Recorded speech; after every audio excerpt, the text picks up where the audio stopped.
ಒಂದ್ ಕಡೆ ಮುಖ್ಯಮಂತ್ರಿಗಳು ತೆರಳಬೇಕಿದ್ದಂತಹ ಹೆಲಿಕಾಪ್ಟರ್ನಲ್ಲಿ ತಾಂತ್ರಿಕ ದೋಷ ಕಂಡು ಬಂದಿದೆ. HAL ಏರ್ಪೋರ್ಟ್ನಿಂದ ತುಮಕೂರಿಗೆ ಇವತ್ತು ಮುಖ್ಯಮಂತ್ರಿಗಳು ಹೆಲಿಕಾಪ್ಟರ್ನಲ್ಲಿ ತೆರಳಬೇಕಿತ್ತು. ಒಂದು ವಿಶೇಷ ಹೆಲಿಕಾಪ್ಟರ್ನಲ್ಲಿ ತುಮಕೂರಿಗೆ ತೆರಳೋದಕ್ಕೆ ಸಿದ್ಧ ಆಗಿತ್ತು. ಆದರೆ ತಾಂತ್ರಿಕ ದೋಷದಿಂದಾಗಿ ಆ ವಿಮಾನ ಅಂದ್ರೆ ಆ ಹೆಲಿಕಾಪ್ಟರ್ ಟೇಕ್ ಆಫ್ ಆಗಲಿಲ್ಲ.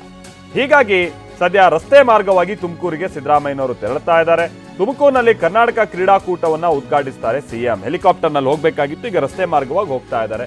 ಹೋಗ್ಲಿ, ರಸ್ತೆಯಲ್ಲಿ ಹೋದ್ರೆ ಅಟ್ಲೀಸ್ಟ್ ಆ ತುಮಕೂರು ರೋಡು ಅದು ಎಷ್ಟು ವರ್ಷ ಆಯ್ತದ ಹಂಗೇನೆ ಅದನ್ನ ನಾವು ರೆಡಿ ಮಾಡ್ತೀವಿ ಅಂತ ಹೇಳ್ಕೊಂಡು. ತುಮಕೂರಿನಿಂದ ಆ ಕಡೆ ಶಿವಮೊಗ್ಗ ಹೋಗೋ ರೋಡು ಬಿಡಿ, ಅದಂತೂ ನೋಡಂಗಿಲ್ಲ.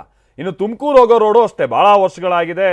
ಅದನ್ನ ಬ್ರಾಡ್ನಿಂಗ್ ಮಾಡ್ತೀವಿ ಮತ್ತೊಂದು ಅಂತ ಹೇಳ್ಕೊಂಡು ಕಿತ್ತಾಕೊಂಡು ಅಲ್ಲೆಲ್ಲ ಆಕ್ಸಿಡೆಂಟು ಮತ್ತೊಂದು ಸಮಸ್ಯೆ ಆಗಿದೆ. ಈಗ ಹೋಗ್ತೀಯಾರಲ್ಲ ಮುಖ್ಯಮಂತ್ರಿಗಳು, ಅಟ್ಲೀಸ್ಟ್ ಅದ್ರ ಜೊತೆಗೆ ಒಂದು ಸ್ವಲ್ಪ ಈ ಕಾರ್ಯವನ್ನ ಕೂಡ ನೋಡಿದ್ರೆ ಆ ರಸ್ತೆ ಬೇಗ ಸರಿಪಡಿಸೋಕೆ ಒಂದು ಅನುಕೂಲ ಆಗ್ಬೋದು ಅಂತ ಕಾಣಿಸುತ್ತೆ. ಆಮೇಲೆ ಸರ್ಕಾರ ಈ ಬಾರಿ ಹೆಲಿಕಾಪ್ಟರ್ ಓಡಾಟಕ್ಕೆ ಅಥವಾ ಈ ವಿಶೇಷ ವಿಮಾನಗಳ ಓಡಾಟಕ್ಕೆ ಬಹಳ ಹಣ ಖರ್ಚು ಮಾಡ್ತಿದ್ದಾರೆ ಅನ್ನುವಂಥದ್ದು ಕೂಡ ಮೊನ್ನೆ ಅಷ್ಟೇ ನಾವು ಈ ಚಳಿಗಾಲದ ಅಧಿವೇಶನದ ಸಂದರ್ಭದಲ್ಲಿ ಕೆಲ ಸದಸ್ಯರುಗಳು ಅದನ್ನು ಪ್ರಸ್ತಾಪ ಮಾಡಿದ್ರು.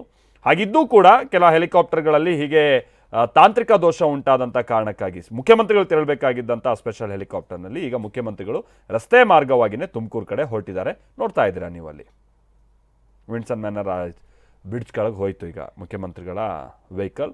ಸೊ ಸೀದಾ ಈಗ ಜಾಲಹಳ್ಳಿ, ಗೊರಗುಂಟೆಪಾಳ್ಯ, ಟೋಲು, ಅದಾದ ನಂತರದಲ್ಲಿ ತುಮಕೂರು.